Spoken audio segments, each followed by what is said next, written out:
Hello, my name is Dr. Jeffrey Davenport. I'm a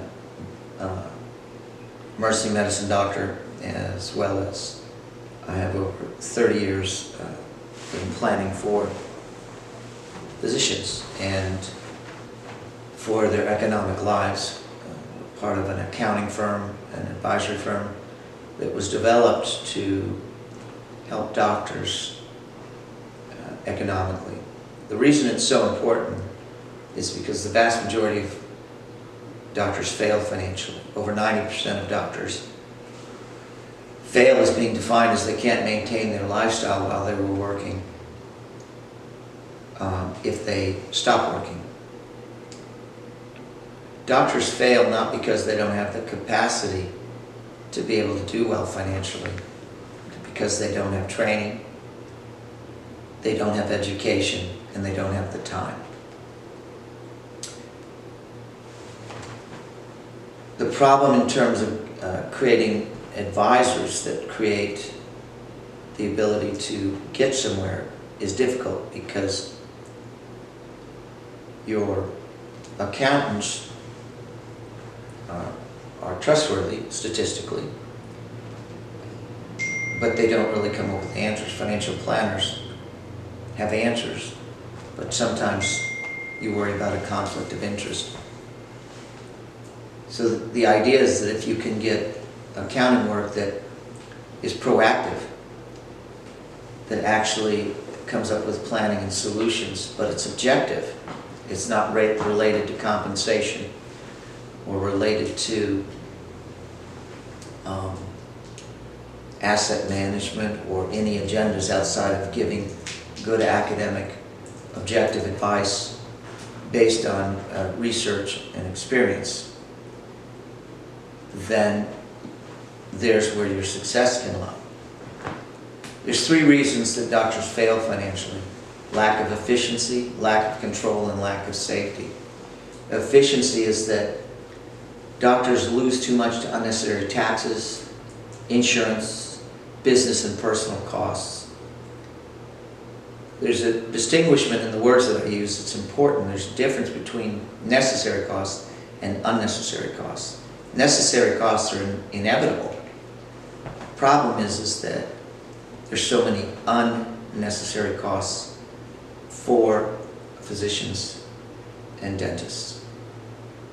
The average physician or dentist, if we eliminate those unnecessary costs, reduces their lifetime loss of assets by at least $1 million or more. That's a large amount of money, considering that the amount that you need to quit working and still be able to maintain lifestyle on average is about $2.57 million. So $1 million of loss is a significant portion of the critical capital mass, that amount of savings that you need to quit. That alone would get you a long way. The second issue is control. Because the lack of education and lack of time, physicians and dentists go to advisors to try to work things out for them and manage these things, but a lot of times either the advisors are not specialists, they don't understand, and they don't have specific knowledge, specialized knowledge, in how to plan and how to make physicians and dentists successful economically.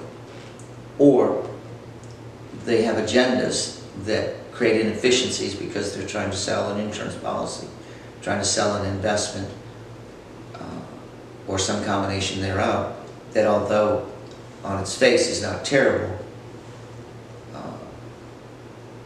is inefficient and is part of a large part of the unnecessary costs that we've talked about, unnecessary expenses.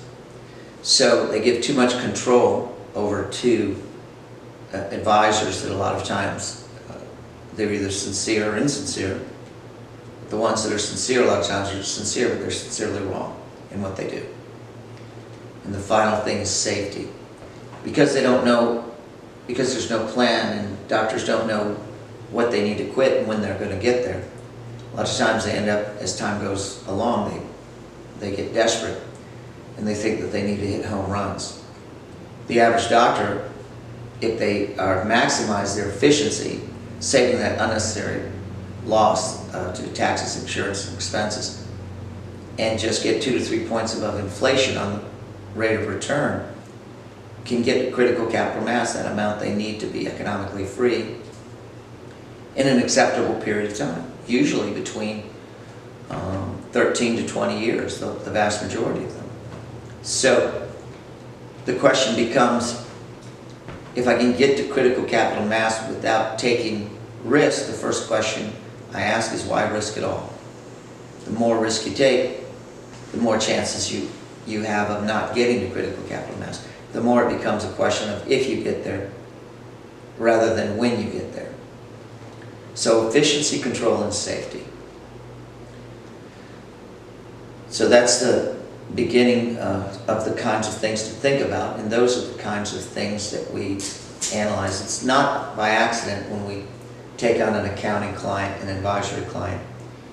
We analyze what you're doing now, both corporately and or personally, find where you're losing unnecessary taxes, insurance expenses in general, where you're inefficient, where you have too much costs, where you're not making, where you're not, for example, your collections, your receivables, your billing,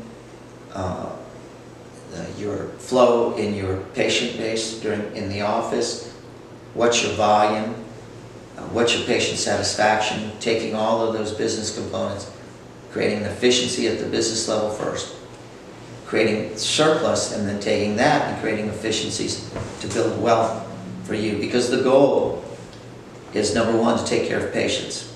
The byproduct of that should be that you, as a physician or dentist, have a secure and decent life, and that you're able to build security and a reasonable amount of wealth to be able to be economically free at a reasonable time in your life.